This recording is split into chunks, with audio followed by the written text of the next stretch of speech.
Professor Barry Hanyani, a political analyst, joins us, and Teboho Jwala as ANC Tshwane regional spokesperson.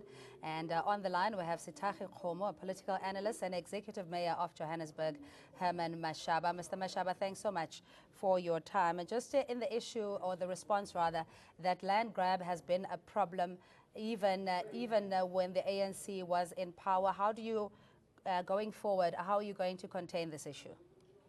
Well, we contain it by asking everyone who's involved with this land grabs to stop because, unfortunately, in the process, our poor people are the sufferers.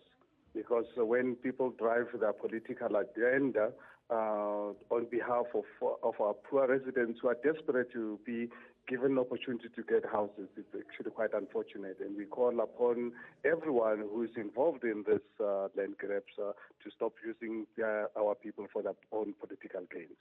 Mr. Mayor, but you don't think the mushrooming of so many informal settlements, especially post-1994, had been indicative of people seeking opportunities, and land grab in itself is not necessarily orchestrated, but that it can be a bigger political problem for your party? It is not a big political problem. It's an issue that is driven by political agendas.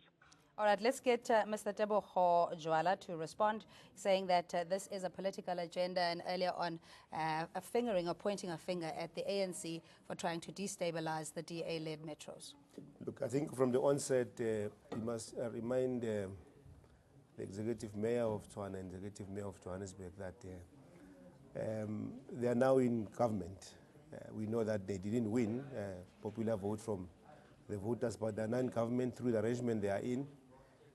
One of the things that cannot assist the situation is to pelt insult and slander to other political parties, particularly to the ANC, to insinuate or make allegations that we are behind these invasions, land grabs, and so on. While in the last few years, particularly towards the elections also, both in these cities, there have been a number of attempts.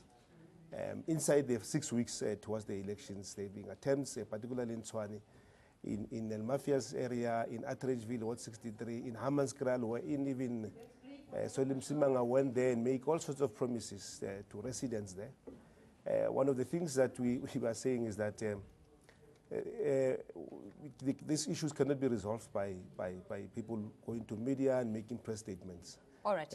We need leadership in the city, and we are holding them to account, to go to and speak to the communities and hear if there are legitimate grounds, and those who are found to be on the wrong side of the law, they must be brought to book. All right, Mr. Mashaba has to go on. We appreciate your time. But very quickly, this already seems like a fairly unstable council in Joburg, and which will probably impact on Tshwane as well. Earlier on, we spoke to KwaZulu-Natal Councillor Thandeni Zungu, saying that the EFF didn't have the authority or mandate, rather, from its branches to form a coalition with the DA. They still want the issue of land expropriation without compensation. And, of course, you disagree with this. So how are you going to handle this contentious issue of land in Johannesburg, sir?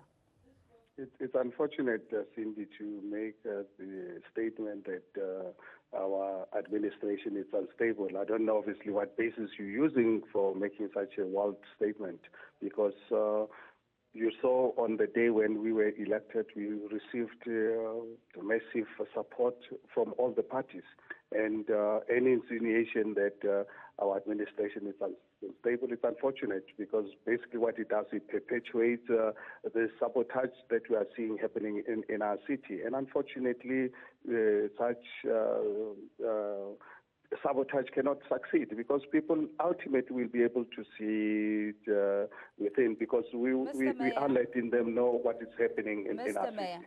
Mr. Mayor, respectfully speaking, I'm quoting one of the EFF leaders in KwaZulu-Natal saying their concern is that they still want to discuss land expropriation without compensation. So if it comes from the structures of the EFF, clearly it must also be something that the executive is considering. And you differ on this particular point. Or does the DA agree on this matter? We obviously, I'm not here to represent the EFF. I'm here to represent the Democratic Alliance in the city of Johannesburg, and basing it on the support that we are receiving on the ground. Mr. Mayor, so what is your policy on expropriation of land? Well, I think for us, as the DA, we made it very, very clear in our statement today. We're busy compiling the list for people to receive whether houses or land, but people will receive it on the basis of respecting the rule of law. We're not going to allow anyone to violate the bylaws of our city and our country. All right, so there's a question from the ANC saying, what is the evidence that you have that the land grab charge is orchestrated by the party? Cindy, I'm sure two of the big newspapers this morning have got the headlines pinpointing to the ANC being responsible for this land grabs. We had some of the community members during the press conference from the Orange Farm confirming ANC participation in this land grabs that we are seeing happening in our city. Tebogo? Well, surely, if I have to really come up there, is that the point about one or two people from the ANC who could be members, legitimately so. Are we going to be saying now, if we find one of the 2,000 people who is a member of Anglican Church, that the Anglican Church is busy doing land grab or perpetuating or driving this from the church? The ANC as an organization has never spoken about the policy or encourage their members to get involved in such, not at the press level, not at any structure of the ANC. So you can't, on the basis that there is a person who spoke to a journalist who could have been a member of the ANC, which we are yet to prove that person actually even exists. And then you go and as an executive mayor, call a press briefing based on the newspaper report. So we can't really. They should come and they must go to the community and they must interact with us from the ward level. Remember, in Tshwane, 68 of the wards which are in the township, we have ward councillors of the ANC. They are yet to interact with us.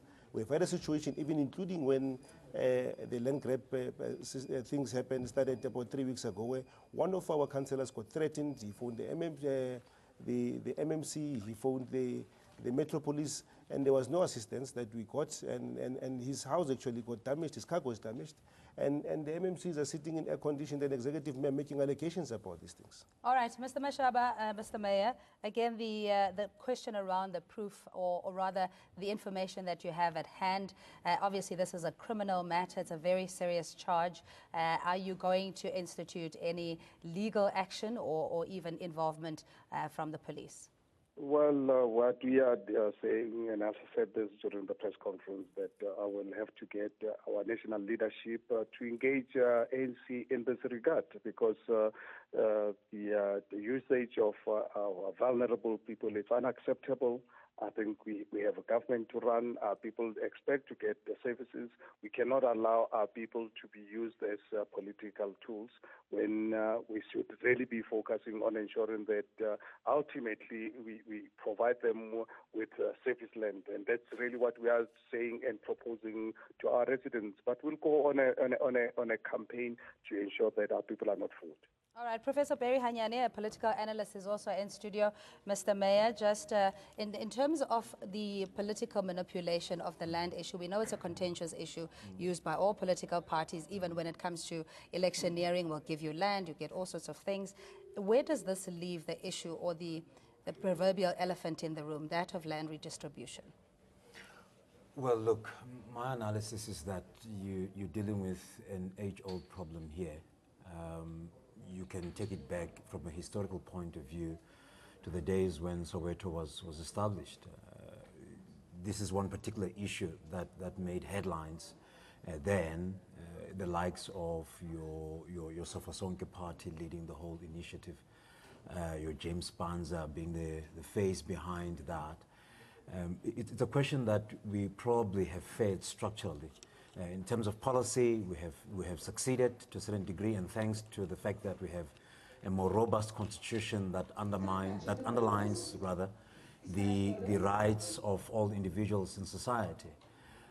What I think needs to be done here, it's a more strategic response to the whole problem, and make sure that, one, you deal with political incited invasions. On the other hand, you deal with a backlog in as far as housing delivery backlog is concerned.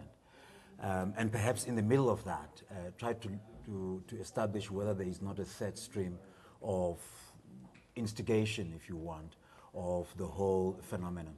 It must take a scientific response to the whole thing. And one of them, perhaps, would be to ensure that our people are educated around the pitfalls and the disadvantages of conducting the same act. Yeah, Setare Khomo is a political analyst. He joins us in studio. Just on land management, we know that having land is a constitutional right, or at least having a place to live. It gives you dignity. It gives you a sense of having leverage and bargaining power. So how far are we, you think, in dealing with the issue of land management and restitution? Well, I think in South Africa today we are fortunate that we have got a constitutional democracy with all checks and balances that are embedded within the Constitution. I think the whole issue of land, as you correctly mentioned, it also touches a set of rights, including the right to dignity, etc. Therefore, then, for all administrations, local government, provincial government, and national government, there is that moral duty accompanied by a constitutional obligation that as and when we deal with the whole question of homelessness, it must be dealt with in a lot of circumspection and a lot of sensitivity, because as and when you actually have to look at the people that occupy illegally a land, it simply means that those people are crying out to make sure that the administration looks after them, to make sure that they also have got an extension of the rights that other people are having. And therefore, that informs then the question of policy, the question of strategy, as to what then at local government you have to do in order to manage the entire thing called land grab. Land grab, while it is illegal, it is also putting moral and constitutional challenge to all of us, especially the local government. And therefore, the answer there, I believe, lies in a creative way in which one can actually address that. There is case law developed from 1990s to date that upper court says that you cannot evict anyone without an alternative arrangement to resettle those people. And resettling will actually have to also include supply of basic services, as those case law actually said. So therefore, the approach in terms of addressing the current situation is simply to look at the strategy, to look at the policy, to look at how then we locate our actions within the prescripts of the law and the Constitution. All right, let's take Mr. Mashaba, Mr. Mayor, just your response to the remarks made so far, especially the obligation administratively and constitutionally of providing land, particularly to the most vulnerable. Well, without any doubt, there's no question that our people deserve to get land. They deserve to get homes and property. But then you have to do it in an organized, proper kind of fashion, where you don't allow our people to live on ground that is not serviced, where our people in the city of Johannesburg today are without toilets, are without basic services. I believe the government has got the responsibility first to ensure that you identify land, make sure that you service that land, that you have roads, you have the basic services like water, sewer, electricity, and give those stands to our people with a title deed so that our people are owners of the land. But you cannot just allow people to go into a land that is not serviced and they live without having those basic services, because for me, I believe we're violating the rights of our vulnerable people. All right, Mr. Mayor, please stay on the line. We have callers. Grant is calling from Roodepoort. Thanks for your patience, Grant. And what's your comment or question? Hi, Grant. All right, let's just go back to how this whole thing plays out. As you were saying, Sethachi, in the sense that there is this frustration from people having waited some as many as 22 years for land, and that when the opportunity is there, it takes one person to initiate it. And before you know, we've seen the sporadic mushrooming of township, which had to be formalized over the years because people took the matter into their own hands. It's going to be a very difficult balance, even for any incumbent government. Professor Hanya. Look, I think it will be dangerous to also isolate the issue outside of what I would refer to as the economies of scale. In this instance, you need to deal with issues of the quality of service delivery, you need to deal with issues of infrastructure, but again, closer home, you need to deal with issues of employment and unemployment. You would expect that such individuals would have the ability to raise money to pay for services in return, but at the same time, make sure that livelihoods are kept intact. They have access to services, they have, in a sense, some measure of social protection around them. So yes, I'd like to believe it's a whole lot more that we need to deal with, and quite rightly, a strategic approach is needed, informed by the laws that we have in the country, but very importantly, the resources that we can amass from the side of municipalities to provide services in this respect. Yeah, but Teboho, can we just ventilate that? You earlier on said this is not a new phenomenon. It's happened even with other political parties. You've cited that the EFF had embarked on land grab, etc. But can we move beyond the political manipulation of the land issue and really get down to services? And what is your response to the allegations from the DA that this is something that is planned and orchestrated by the ANC to destabilize the DA councils? Look, I would want to shy away from making a genuine problem of our society, which is land, a number of other areas of society, which includes poverty and unemployment, as a political football. Look, we are past the electioneering period. So the DA must wake up to the fact that they're non-government. They must lead. We must hold them to account. They cannot buy time by not going to the communities to address issues when they arise. When we were running the states not so long ago, when there are problems like this, we would go to the bottom of the problem. Because in a number of cases, there are genuine cases. We see how we assist. That is why we even initiated a program that we started, and it has now gained impetus, where we're giving service stands, which was a brainchild of our own administration, giving service stand to our people to try and address the issue of housing, because we realized that the RDPs that we're building, we could not build them at the same pace as the demand that is coming. And there are other genuine cases where we have inland migration, which is causing a big influx into the main cities, where a number is increasing at a much more greater pace than we've expected if it was only dependent on organic growth of our population. But we cannot really make it a political football, like I'm saying. We must address issues. If there are areas where we need to speed up formalization, let's do so. We started with a formalization. I think it was the biggest formalization program in the whole country that we had embarked on as the ANC government. So that's where we were. We were giving electricity, we were supplying services. I'm sorry and so to interrupt you, Teboho. I believe Grant is back in Roodepoort, and Charles, we see you as well. Hello, Grant, and what's your comment or question? Man, I'm a little bit perplexed with this discussion, Cindy. Why? Because this problem has been with us for a long time. And you know, you put the mayor there on the line and you put him on the spot. He's 2 weeks in his job. What do you think he can do in 2 weeks when the ANC has been in government for 22 years and they've done nothing? Now, the only way to approach this is with common sense, but it seems to be lacking among South African politicians, and there's a vacuum of leadership. The people of this country have the will to resolve these issues. But we need to call an Indaba or something, and let's put our heads together and see how we can resolve this land problem. Because it's so obvious that the political parties, and all of them there, they lack the resolve to resolve this issue. The ANC must talk last. 22 years and they've done nothing. Their record is very, very poor.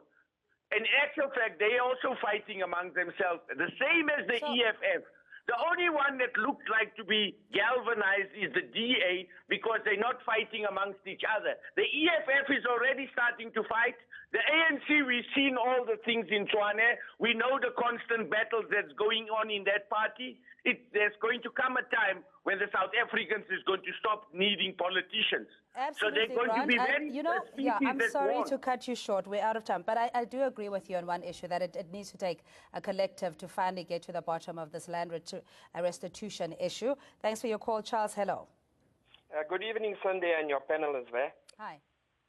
Yes, Sunday, my comment is I just want to I don't agree with Grant. You can see Grant is a very angry man.